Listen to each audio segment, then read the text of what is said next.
Bonjour à toutes et à tous les gars, j'espère que vous allez tous très bien. Aujourd'hui, on se retrouve pour une nouvelle vidéo. Je vais essayer d'être assez rapide parce que comme je vous l'ai dit hier soir dans la dernière vidéo, j'ai pas trop le temps ce soir de faire une vidéo, mais je me devais quand même de faire une vidéo parce que comme vous le savez, le Bitcoin vient de toucher un nouvel ATH au-dessus des 74 000 dollars et Donald Trump a officiellement été élu président. Donc c'était ce qui avait le plus de probabilité d'être fait. On l'avait vu sur Polymarket. Mais donc maintenant, c'est le cas. D'ailleurs, il s'est même autoproclamé président avant d'avoir assez d'électeurs. Mais bon, c'est assez intéressant, même si bon, il était très très proche bien sûr d'avoir ces 270 grands électeurs. Dans tous les cas, il y a pas mal de choses qui se sont passées durant la nuit. Alors du coup, on a eu un gros mouvement très très volatile vers la hausse sans finalement venir récupérer la dernière zone de liquidité aux 63 000 dollars. Alors c'est pas grave parce qu'on avait déjà défini un bloc institutionnel, on ira voir ça, qui était très intéressant.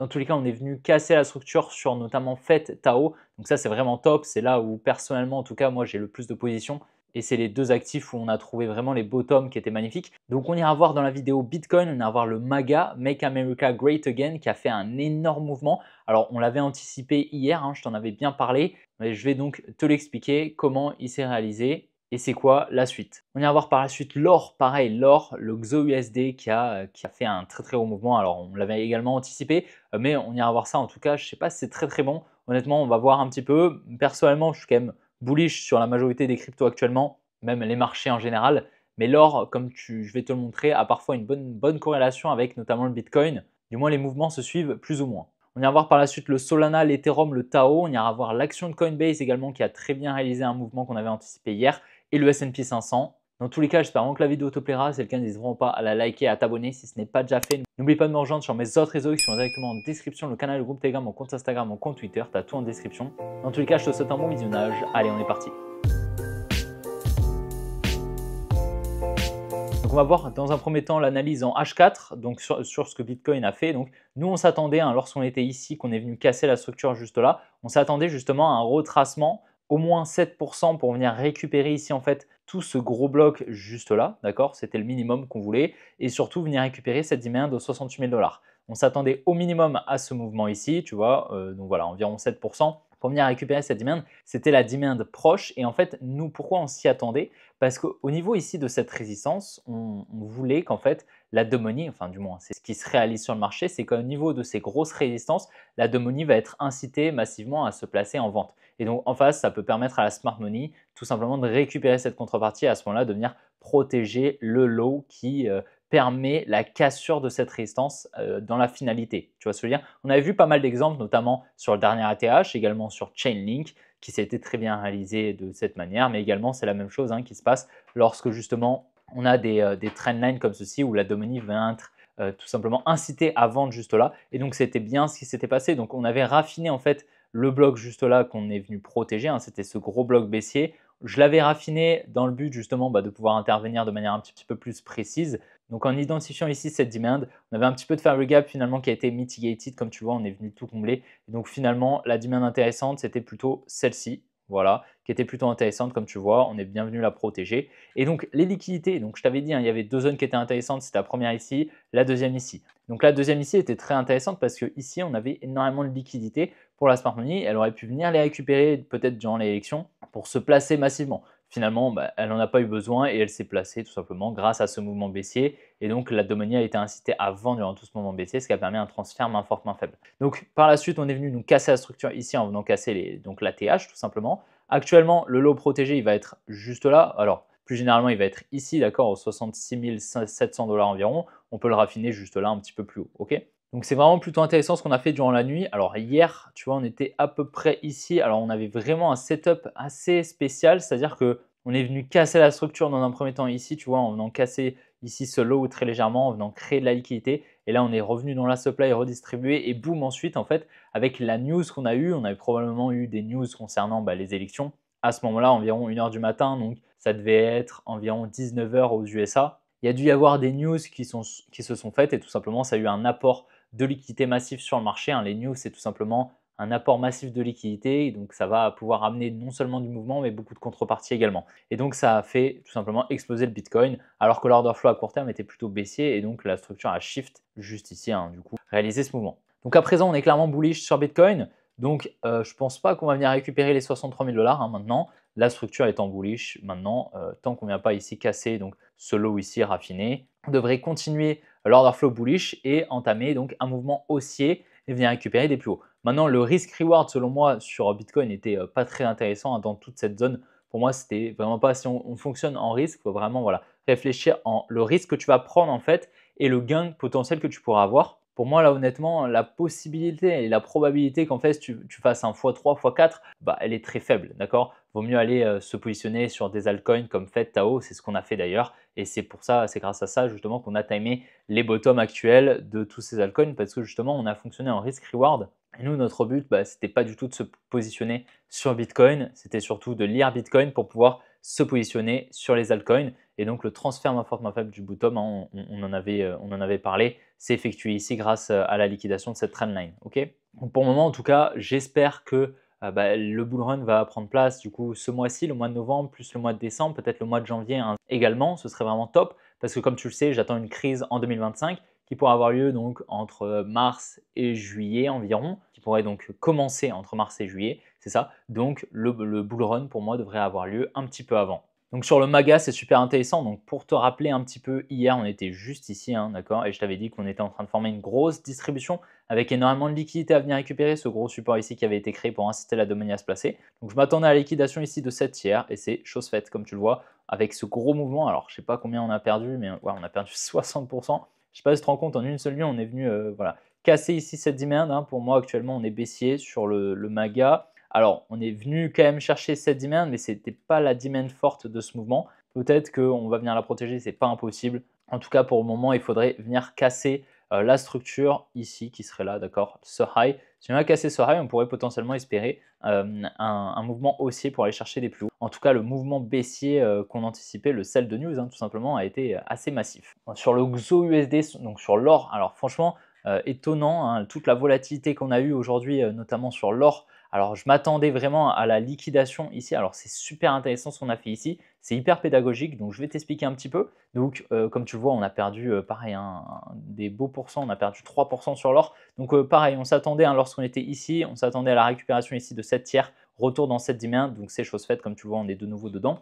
Donc, ça, c'est vraiment top. Alors, c'est super intéressant. Alors, pourquoi ici, je t'ai mis une tiers en pointillé avec des X? C'est qu'ici, en fait, ce n'est pas une tiers. La majorité des gens qui vont donc utiliser Wyckoff dans leurs analyses, ils vont te mettre une tiers ici, ils vont voir un selling climax, un automatic rally, un ST, un ST, un STNB, et donc ils vont se positionner ici au changement de structure en essayant de targeter ici cette tiers, tu vois, au minimum. D'accord? Parce que comme tu le sais, la tiers, c'est un niveau de liquidité. Et donc ça, c'est ce que j'ai vu avec les élèves hier. Et donc ça, en fait, c'est pas une tiers, c'est tout simplement une structure baissière. Mais en réalité, l'accumulation qu'on pourrait voir ici, l'accumulation de Wyckoff, elle ne prend pas place comme ceci, elle prend place tout simplement ici, on a un selling climax, un automatic rally, un ST, un STNB. Ok, elle n'est pas comme ça l'accumulation, elle est comme ça. Et donc en fait, tout ça là, tout ce qui se passe ici, vient simplement servir à créer ce support. D'accord? Mais l'accumulation, elle prend place ici. C'est pour ça que la tiers prenait place juste là. On a distribué juste ici, comme tu le vois à la suite de la liquidation de la tiers, bien évidemment. C'est ce qui se passe dans 95-99% du temps.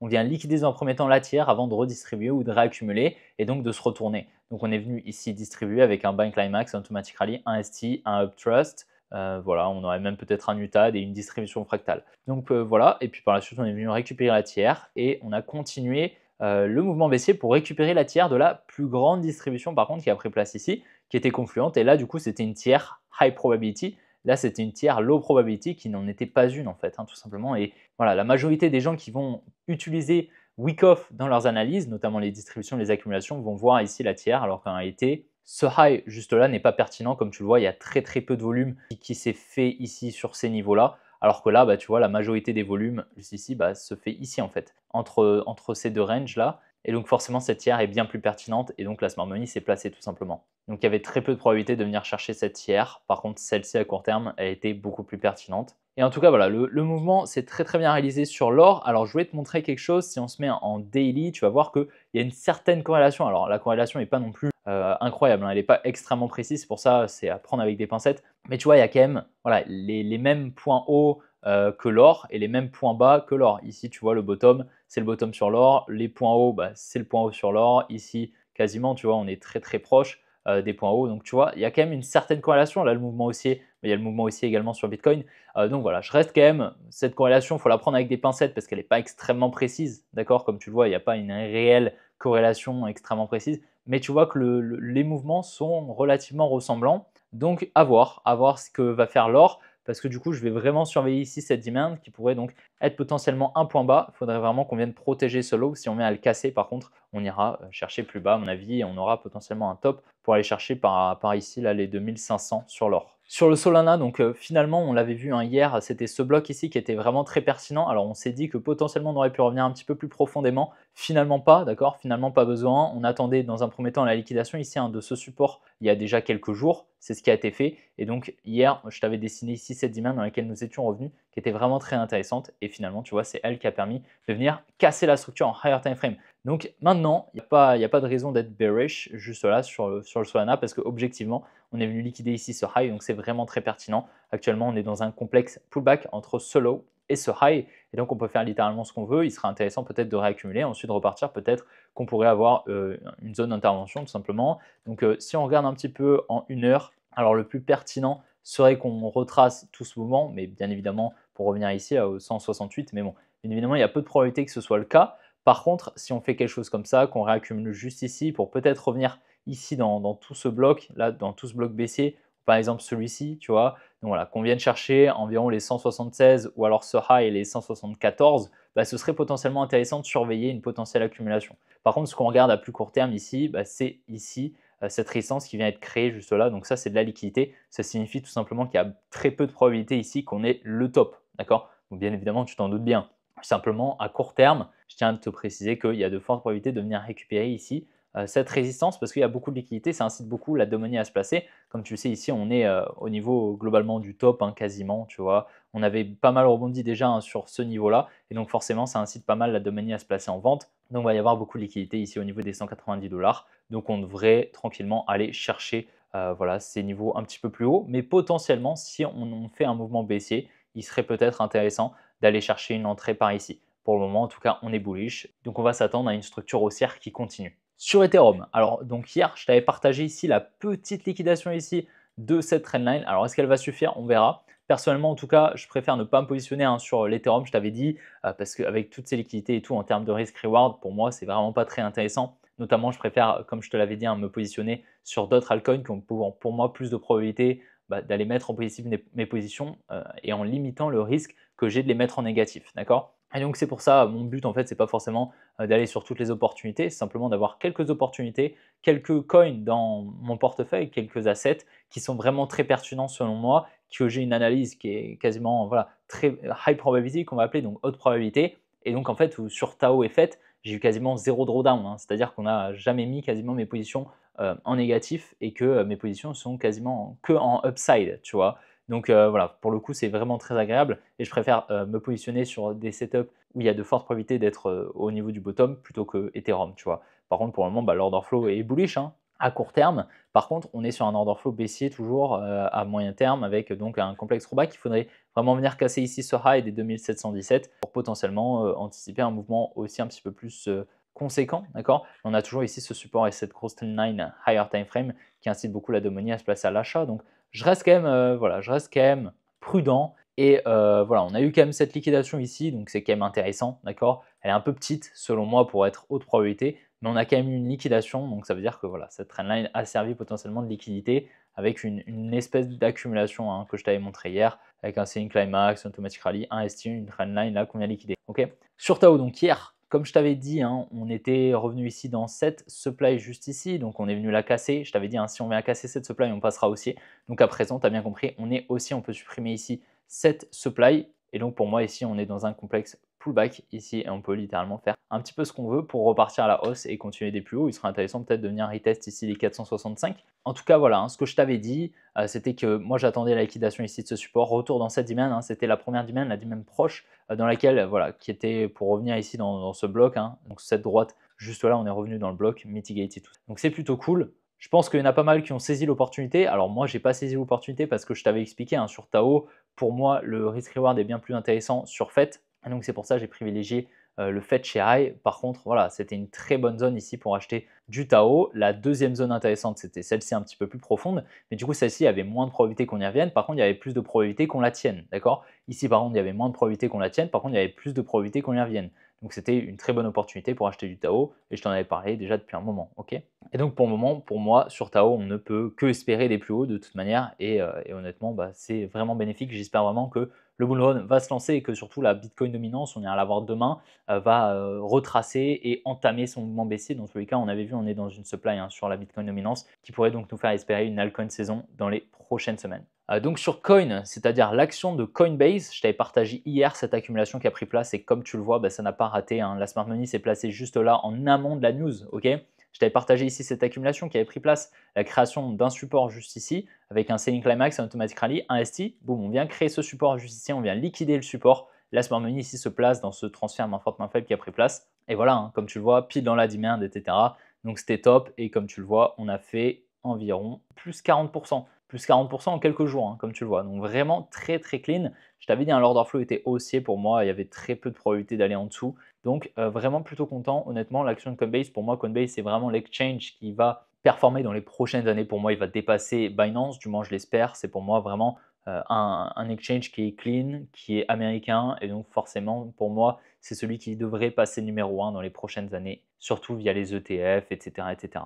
Donc sur le S&P 500, hier je t'avais parlé, on était toujours sur une structure haussière bien qu'il y avait la liquidité en dessous, mais on était toujours sur une structure haussière, un complexe pullback, d'accord, entre ce lot. Ici, tant qu'on n'est pas cassé ce lot, eh ben, on n'était pas baissier, ok. Et donc je te l'avais montré avant l'ouverture US, comme tu vois, on a un énorme gap, le S&P en espace de quelques jours a pris 3,4%, donc c'est gigantesque. On avait un énorme gap ici qui s'est créé donc via la news à l'ouverture US. Donc à 15h30 et avant 15h30 en fait, tu avais tout simplement le S&P, le E-mini, d'accord, donc le ES, le contrat futur du S&P, donc lui qui ne ferme pas, enfin du moins qui ne ferme pas la nuit et donc il était déjà sur un nouvel ATH. Donc en fait, c'était très très probable en fait que le SPX, donc le S&P ouvre à l'ATH en fait tout simplement. Donc ça on l'avait, je t'avais envoyé ça sur le groupe Telegram, donc on n'était pas trop surpris d'avoir ce gap.